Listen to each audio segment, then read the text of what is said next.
Hi guys, welcome back to my channel. रुको 2 minute. So yes guys, आज मेरा maths का पेपर था। 10 मार्च थी आज की। आज है, अभी भी चल रही है गाइस। मैथ्स का पेपर था। स्टैंडर्ड मैथ्स है मेरी गाइस। ऐसे नहीं है मैंने अपनी चॉइस से ली है, हमारे स्कूल में थोप दी गई है वो।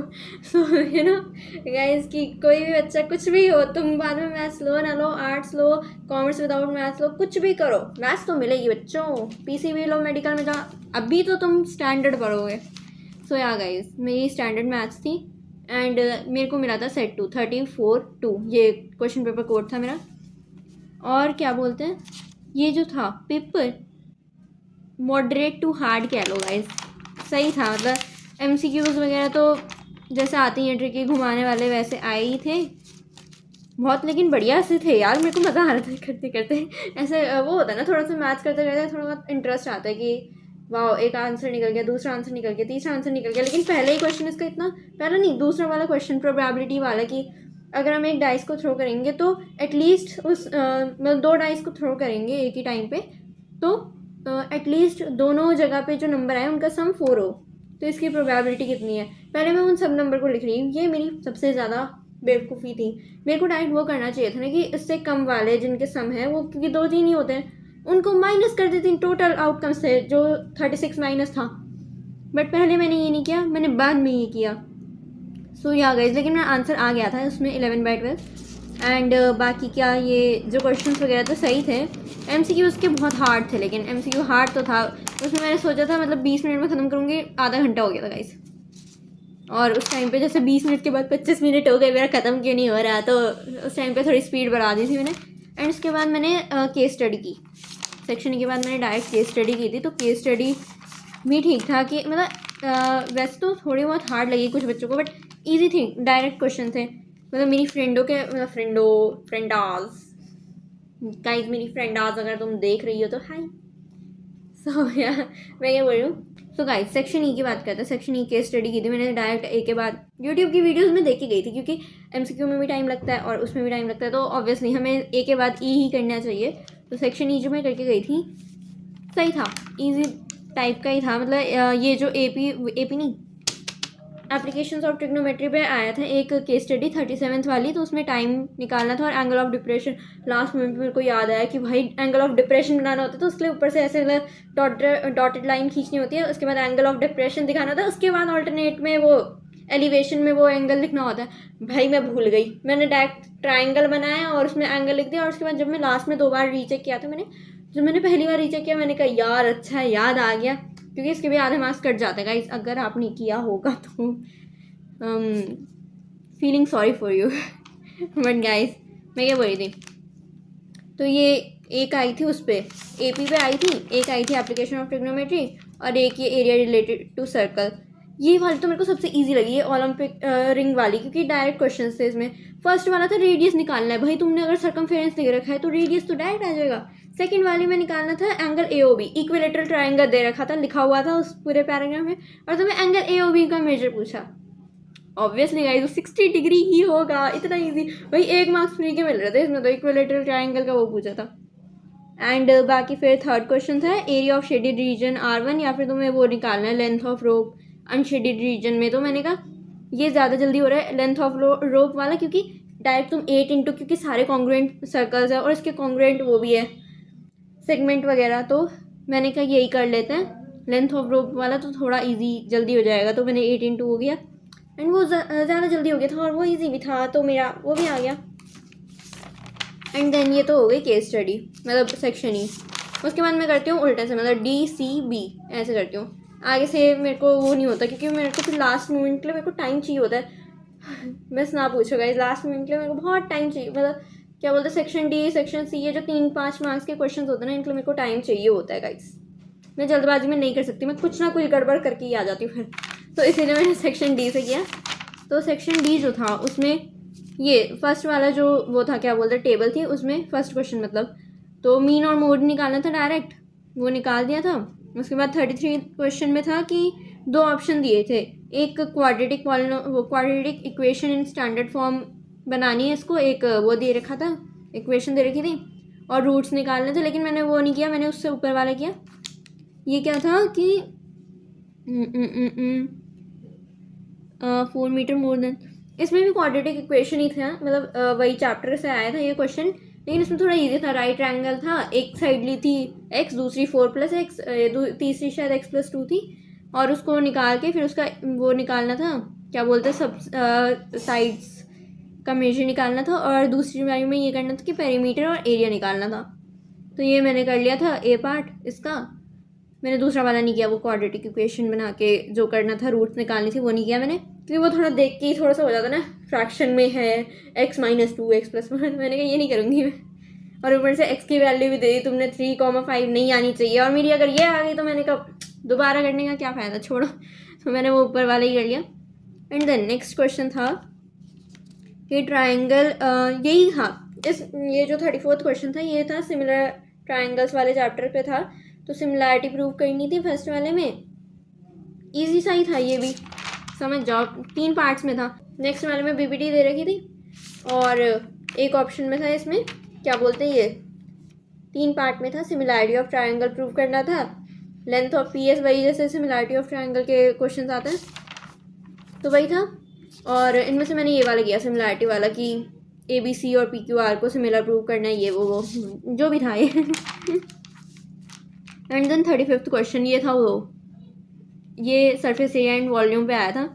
एंड ये इस टाइप का क्वेश्चन मैं देख के गई थी, मतलब ऐसा सही था बट एग्जैक्ट ऐसा नहीं था, बट हाँ थोड़ा बहुत ऐसा सही था, डिजिट्स चेंज हो रखी होंगी पता नहीं। और ये जो था सही था, मेरा आंसर तो आ गया बाकी ₹14,000 समथिंग कुछ आया था, सिर्फ 14,017, इतना याद नहीं है मेरे को मेरा क्या आया था, बट हाँ आ गया था मेरा आंसर। और फिर सेक्शन डी तो बस यही था, सही था। हाँ मैं वैसे बता नहीं रही, section A moderate to hard था, सेक्शन ई जो था वो इजी कह लो यार, ये इजी टू मॉडरेट बीच का, ओके इससे ज़्यादा नहीं। तो सेक्शन डी जो था वो भी इतना हार्ड नहीं था, वो ठीक ठाक था, बट यार सरफेस एरिया वाले क्वेश्चंस और थोड़े से ये क्वाड्रेटिक इक्वेशन थोड़ा कैलकुलेशन ज़्यादा करनी पड़ती है, तो मॉडरेट कह लो तुम, मॉडरेट ही लगा वैसे सेक्शन डी मेरे को।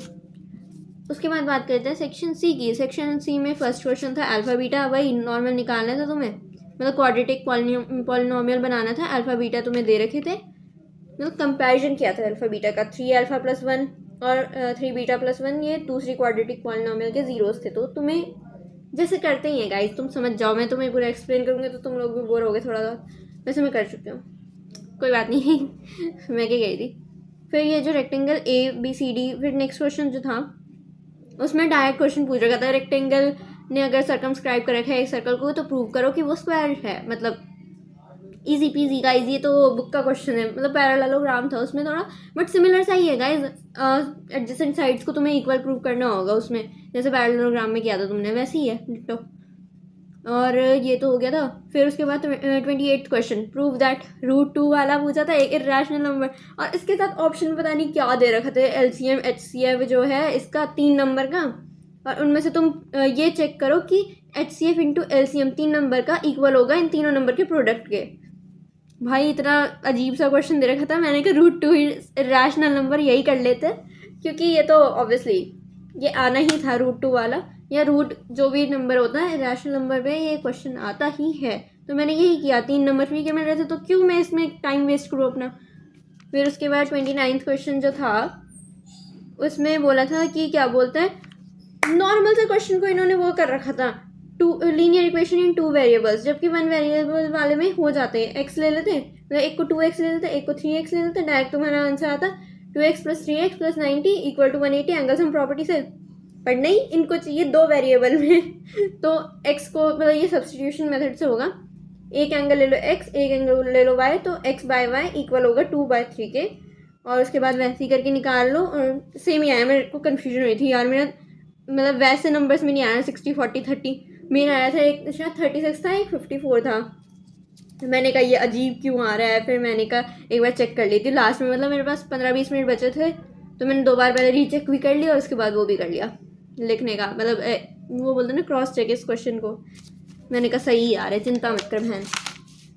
फिर ये वाले क्वेश्चन के बाद था कोऑर्डिनेट ज्योमेट्री पे था ये वाला क्वेश्चन, कि राइट एंगल ट्राइंगल के वर्टिसेस दिए ये अब इनमें एक्स और वाई का रिलेशन निकालो।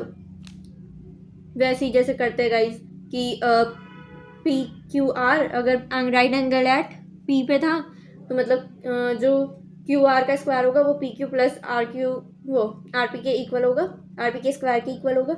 वैसे ही करके एक्स वाई का रिलेशन निकालना था। उसके बाद वाई की वैल्यू 2 पुट करनी थी। उसके बाद 31 क्वेश्चन जो था ये डायरेक्ट बुक का क्वेश्चन आया था गाइस। मतलब वो वाला cos a plus sine a -1 by cos a minus sine a +1। ये डायरेक्ट क्वेश्चन पूछा था तो उसके बाद ये कर लिया था मैंने। तो इनको इंटू करना था, रैशनलाइज करना था मैंने। गाइस मैं ये लाई थी खाने के लिए, पर मैंने सोचा अब तो उनसे बातें ही कर लूँ पहले, उसके बाद खा लूँगी वरना मेरे को भूख बहुत तेज़ लगी है गाइस। सो गाइस ये जो एक 31 क्वेश्चन था इसमें चॉइस थी एक मतलब कॉस ए प्लस साइन ए को प्रूव करना था, और दूसरे क्वेश्चन में कुछ था कि पी के इक्वल दे रखे cot A plus cos A, तो प्रूव करना था P square minus Q square. तो ये मैंने नहीं किया। जब एक बुक का क्वेश्चन आ रखा है जो तुम्हें रट रखा है तो तुम क्यों दूसरे वाले क्वेश्चन में जाओ जिसमें तुम्हें दिमाग लगाना पड़े। तो मैंने ए ऑप्शन कर दिया। ठीक है गाइस। अरे मम्मी नोटिफिकेशंस ऑफ कर लो।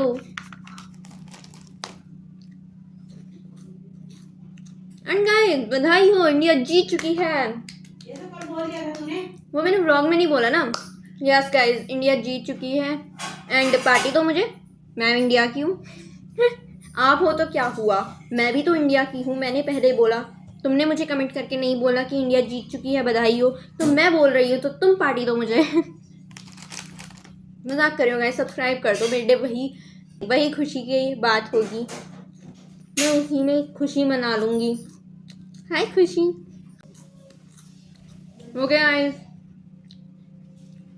तो सेक्शन सी जो था वो ठीक था, मॉडरेट, ये भी मॉडरेट सा ही था। एंड क्या बोलते हैं सेक्शन बी की बात करें गाइस, मैंने एक स्टेटस लगाया बड़ा फनी, मैं आपको भी मतलब ये इस वीडियो में भी डाल दूँगी। बड़ा अच्छा है यार, वो दीदी का भी मैसेज आया उस पर हंस रही है। तो गाइस तुम लोग गिरने वाले हो, मैं बोल रही रुक जाओ, थम जाओ, तुम गिरे गिरे गिरे गिरे गिर गए। तो यस सेक्शन बी की बात करते हैं। सेक्शन बी जो था इसमें फर्स्ट वाला है, उसमें एक्स की वैल्यू निकालनी थी। ऐसे मतलब साइन स्क्वायर ए प्लस कॉस स्क्वायर ए से लंबा चौड़ा लिख रखा था इक्वल टू एक्स प्लस ये। तो इसमें इसको सॉल्व करके एक्स की वैल्यू निकालनी थी और नीचे था इवैल्यूएट करना था। मैंने कहा इवैल्यूएट कर देता है, पर फिर पता है इवैल्यूएट करते करते मेरे को ध्यान है नीचे लिखा था 2 sine square 50 plus 2 sine cos square 50। मैंने कहा ये कहाँ से आ गया, 50 एंगल तो हमने कभी पढ़ा ही नहीं है, हमने तो 30 45 वो गिनती के 6 एंगल पढ़ रखे, ये 50 कहाँ से आ गया। फिर मुझे याद आया यार देख 2 कॉमन लेगी, sine square 50 plus cos square 50 हो जाएगा, और sine square theta plus cos square theta क्या होता है 1। तो मैंने कहा ये कर दे, बढ़िया क्या बात है, यू आर जीनियस। मजाक कर रही हूँ गाइस, मैं तो कुछ नहीं हूँ, बट हाँ 10th के हिसाब से आना। उसके बाद गाइस 22nd क्वेश्चन था, ये प्रोबेबिलिटी का आया था, बढ़िया था, डिफरेंट बर्थडे वाला और सेम बर्थडे वाला ही इंपॉर्टेंट होता है, तो मैं करके चली गई थी और आ भी गया। तो फिर गाइस ये अगला क्वेश्चन था, कर्ज गिर गया। हाँ तो गाइस फिर ये अगला क्वेश्चन था, क्या था ये, हाँ क्या था ये, क्या था ये, हाँ गाइस मैं बता देती हूँ, कोई बात नहीं, चिंता मत करो गाइस, आप मत डरो मेरे से, मैं इसको डरा सकती हूँ, आप मेरे से नहीं डर सकती। मैं क्या कह रही थी, After all, we are family. You are my YouTube family. You know guys you are my YouTube family. वो गन्ने लोग हैं जो एक बार सब्सक्राइब करके अनसब्सक्राइब कर देते हैं गाइस, कितना दुख होता है पता है क्या, मतलब मैं वीडियोस नहीं डालती टाइम पे, पर कोई बात नहीं गाइस, सब्र का फल मीठा होता है ना, तो मैं मीठा फल देना चाहती हूँ मैं। ठीक है मैं ये कह रही थी, ये वाला जो क्वेश्चन था इसमें वही था 37x, बड़े बड़े डिजिट के एक्स वाई होते हैं, फिर उनको हमें ऐड करना होता है, एक बार सब्ट्रैक्ट करना होता है, उसके बाद जो सिंपल इक्वेशन आती है उसको ऐड कर दो या सब्सट्रैक्ट कर दो, जो भी तुम्हें सही लगे, एलिमिनेशन मेथड से किया था मैंने तो। सो यहाँ का आंसर आ गया था। फिर 24th क्वेश्चन में था, ये 24 क्वेश्चन का ए पार्ट था एप्लीकेशन ऑफ ट्रिग्नोमेट्री पे, और बी पार्ट था किस पे था, ये पैरेललोग्राम वाले पे। तो मैंने बी पार्ट किया कि ये मतलब पैरेललोग्राम पे नहीं था, ये सिमिलैरिटी ऑफ ट्राइंगल्स पे था। पैरेललोग्राम में से 2 ट्राइंगल बनाए तो उनको सिमिलर प्रूव कर दो, ये पैरेललोग्राम वाला जो क्वेश्चन था। तो ये जल्दी हो गया तो मैंने ये कर दिया, मतलब वो वाला मैंने नहीं किया, उसमें कहा मैं यार बहुत मल्टीप्लिकेशन वगैरह कर दी इससे पहले, अब मेरा दिमाग कचरा बन चुका है, अब मेरे को नॉर्मल चाहिए, सिमिलैरिटी वाले कर दिया मैंने। फिर 25th क्वेश्चन जो था, जो लास्ट क्वेश्चन मैंने किया था, जो मेरे को करते करते बड़ी खुशी हो रही थी, वाह वाह वाह वाह, तो उसमें नॉर्मल ही था कि सेक्शन फॉर्म जो 25th क्वेश्चन है उसमें सेक्शन फार्मूला लगेगा नॉर्मल ABC। तो AB के बीच में C था, तो C को मैंने उधर कहीं नहीं भेजा गाइस, C को C ही रहने दिया, उसके पॉइंट्स निकाले X और Y। सो गाइस जो बी सेक्शन था वो भी इजी था, मतलब चॉइस भी दी थी इसमें। एक तो गिनती के 5 क्वेश्चन में भी 2 क्वेश्चन में चॉइस दे दी थी। तो गाइस जो सेक्शन बी था वो भी इजी टाइप का ही था, वो ज़्यादा मतलब 5 क्वेश्चन थे, उनमें 2 क्वेश्चन में तुमने चॉइस दे दी, तो या इजी था। बाकी पूरा पेपर अगर ओवरऑल कहे तो मॉडरेट टू हार्ड था। ये क्या गिर गया बच्चों? अच्छा, ये चौहान टाइल हाउस का कार्ड गिर गया था, कोई बात नहीं गाइस गिरा दिया गया था। तो मैं क्या कह रही हूँ, ये जो था इजी था, मतलब इजी बोल रही हूँ, मॉडरेट टू हार्ड था पेपर, बट हाँ अच्छा गया है, बढ़िया गया है। एंड जिनका अच्छा नहीं गया कोई बात नहीं गाइस, मैथ्स को तुम हटा सकते हो अपने उसमें से, क्या बोलते हैं, परसेंटेज कैलकुलेट करते टाइम बेस्ट 5 को ले लेना अगर इतना बुरा गया है, और अगर ठीक ठाक गया तो ग्रेस मार्क्स मिल जाएंगे, उसके सहारे जी लो गाइस, ठीक है। तो गाइस इतना ही था मेरे ब्लॉग में, जब तक ब्लॉग नहीं पेपर डिस्कशन कर रहे हैं, शायद हम नहीं, शायद मैं जो बोलती जा रही हूँ, पेपर डिस्कशन नहीं करना चाहिए, बस एग्ज़ाम से निकलती कि तुमने क्या किया मैंने क्या किया, बहुत लॉस होता है अपने सेल्फ कॉन्फिडेंस का। ओके गाइस, पेपर डिस्कशन मत किया करो, मैं कह रही थी। ठीक है, फिर मिलती हूँ आपसे अगले ब्लॉग में, तब तक के लिए टेक एंड बाय बाय।